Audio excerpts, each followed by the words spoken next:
Assalamualaikum warahmatullahi wabarakatuh. Selamat sore Bapak Ibu Penguji dan Pak Rifki. Perkenalkan, nama saya Dicandra Utama dari Angkatan 2020. Pada kesempatan hari ini saya akan mempresentasikan terkait dengan laporan akhir MBKM saya di studi independen PT Katfom. Sebelumnya saya izin untuk share screen terlebih dahulu.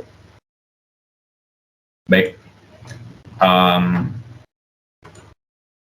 Jadi berikut merupakan laporan akhir MBKM Studi Independen. Learning track yang saya ambil adalah untuk CFD.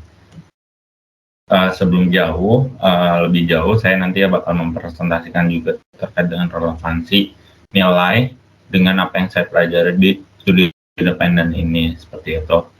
Jadi saya berikut adalah company profile tempat saya untuk studi independen belajar terkait dengan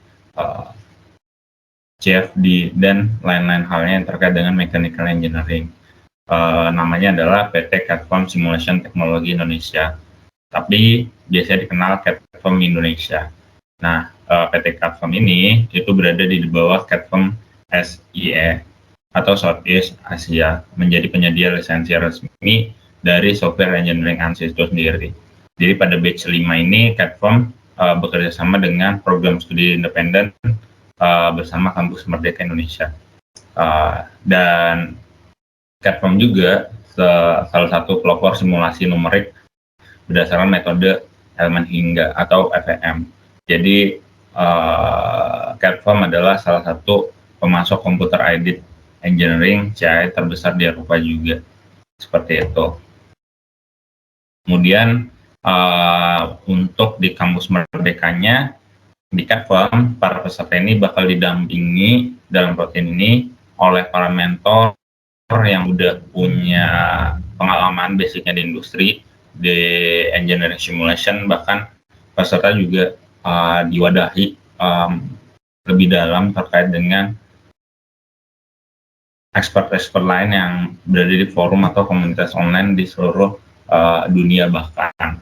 Dan Katfom ANSYS ini bekerja sama dengan Kampus Merdeka untuk sebuah program studi independen yang fokus pada software ANSYS, pelatihan dan sertifikasi menggunakan software simulasi, dan dilaksanakan secara daring selama 5 bulan setara 20 SKS.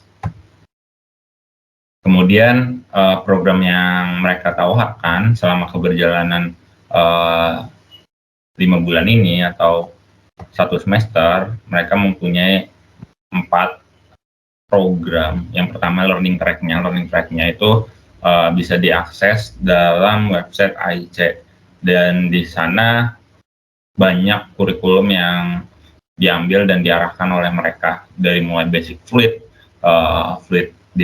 dinamik dan lain sebagainya. Dan nanti bakal saya lampirkan apa yang sudah saya pelajari, seperti itu.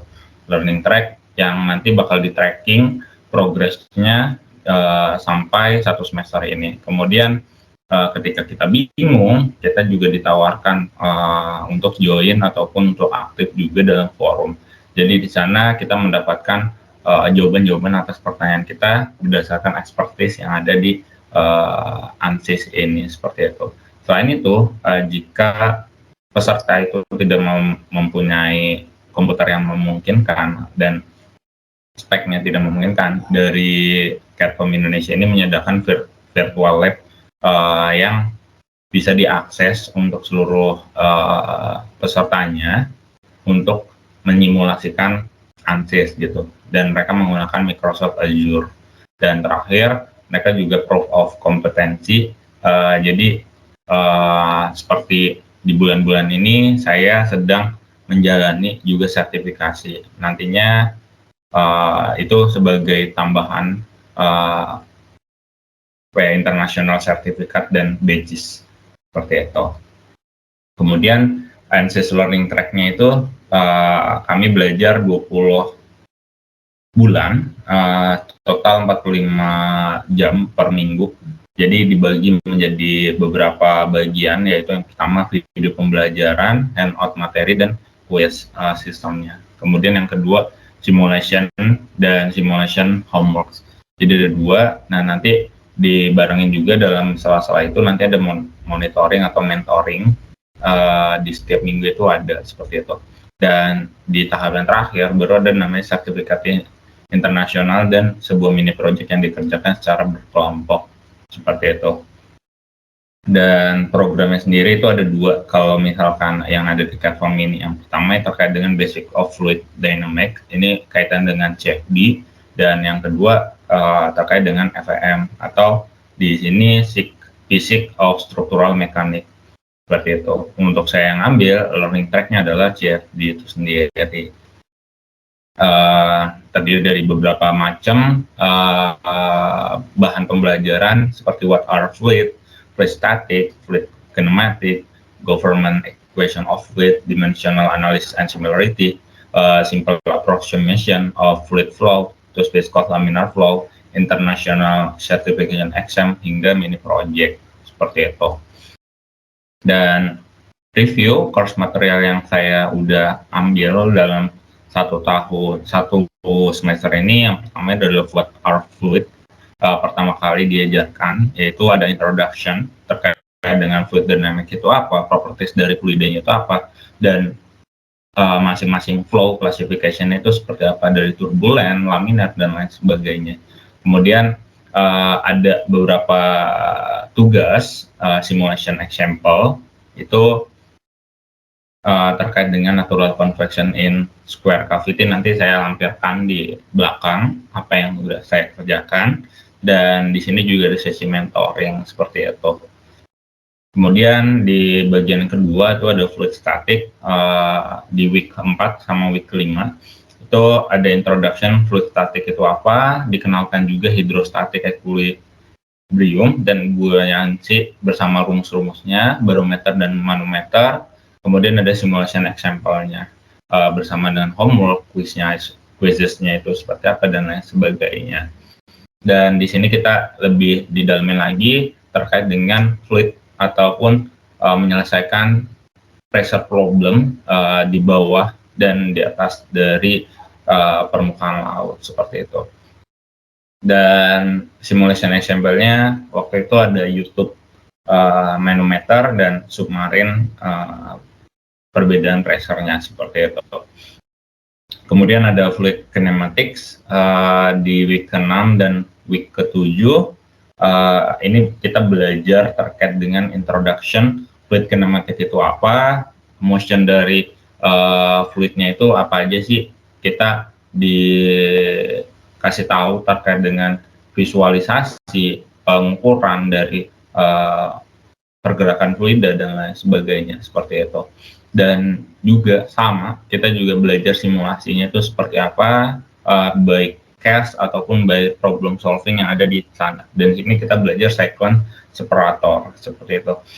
Untuk di bagian simulasinya juga homeworknya terkait dengan kondisi pipa, yang kita menyimulasikan pipa yang ada bendingnya 90 degree.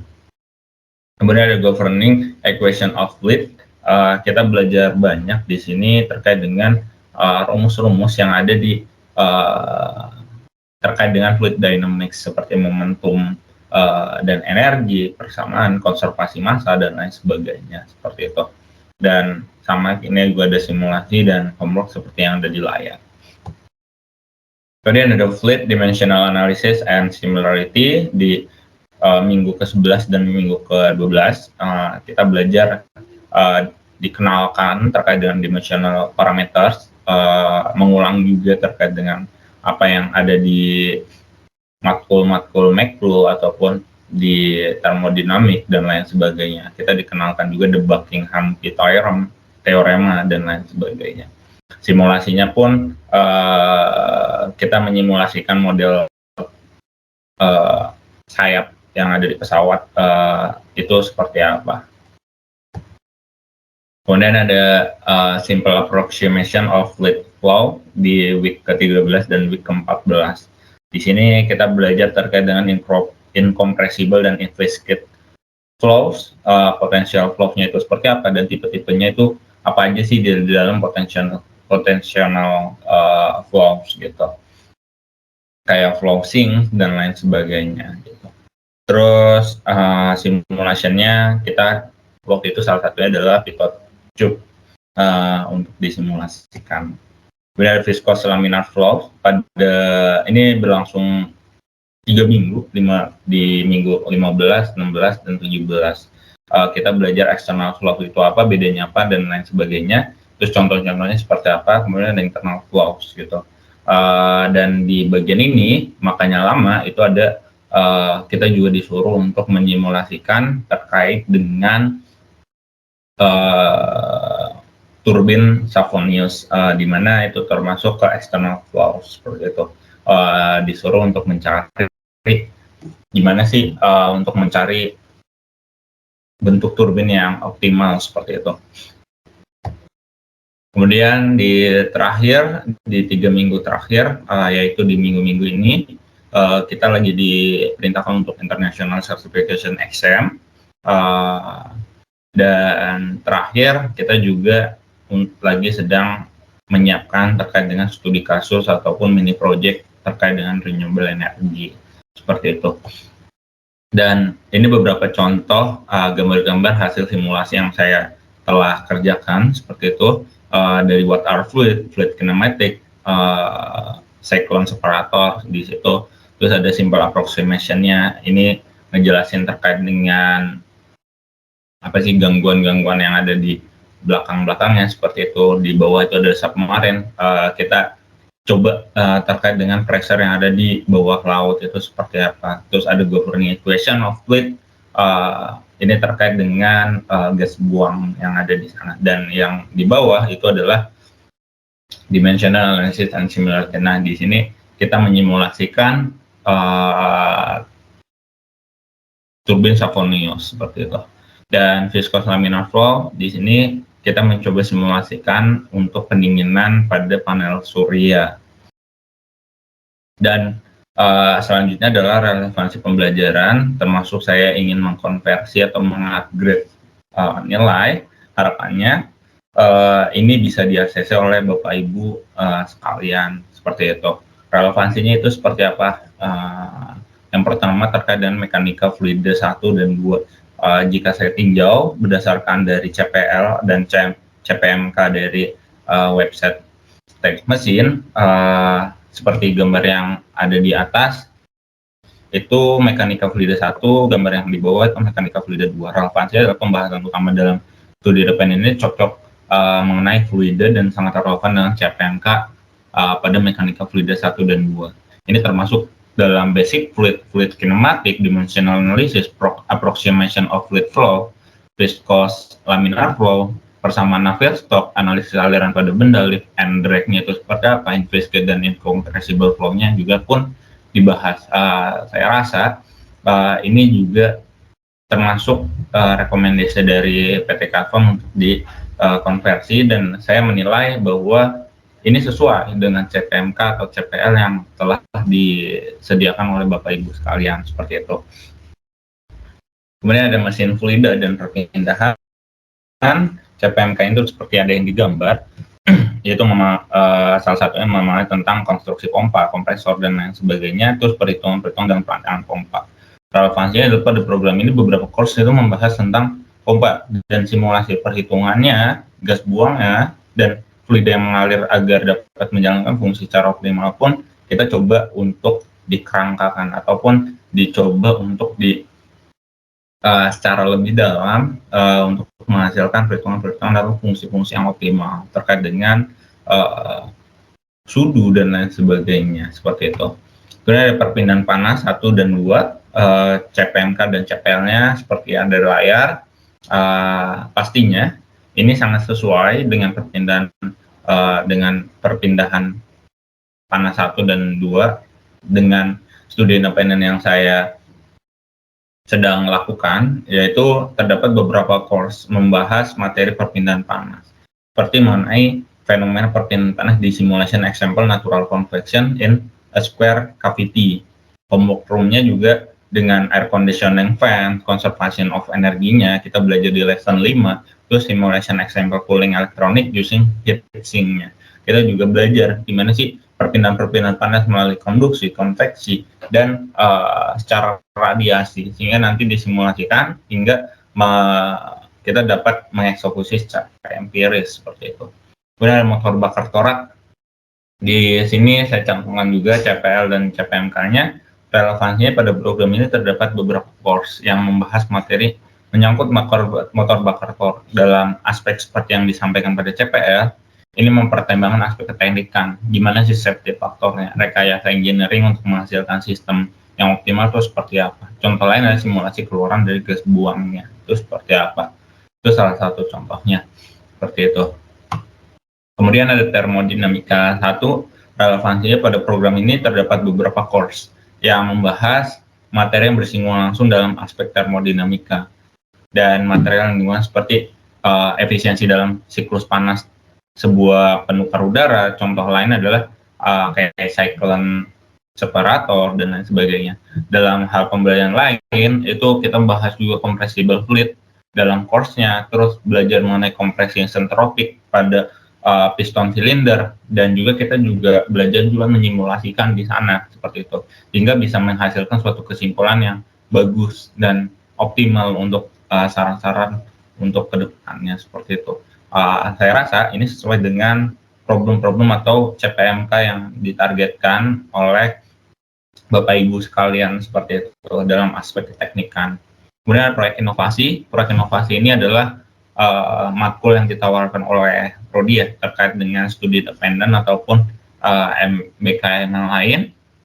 Sebenarnya saya sudah mengambil proyek inovasi ini pada studi dependen yang lain, tetapi saya ingin mengajukan proyek inovasi ini untuk di-upgrade karena sebelumnya B, sekarang saya ingin mengajukan untuk menjadi A, karena pada program ini relevansinya terdapat beberapa course itu membuat proyeknya dan untuk menyimulasikan secara mandiri gitu, terkait dengan angka-angkanya dan lain sebagainya, dan bahkan kita punya mini project yang mana itu kita mendeskripsikan diri kira-kira apa aja sih alat-alatnya ataupun hal-hal yang kita pengen analisis untuk pengoptimalisasiannya seperti itu. Semoga harapannya apa yang saya presentasikan bisa diterima dengan baik oleh Bapak Ibu sekalian. Besar harapan bagi saya, semoga ajuan konversi ataupun upgrade nilai ini bisa disetujui dengan baik. Sekian dari saya, kurang lebih mohon maaf, semoga bisa menjelaskan secara singkat dan padat terkait dengan apa yang sudah saya lakukan selama 1 semester ini. Terima kasih.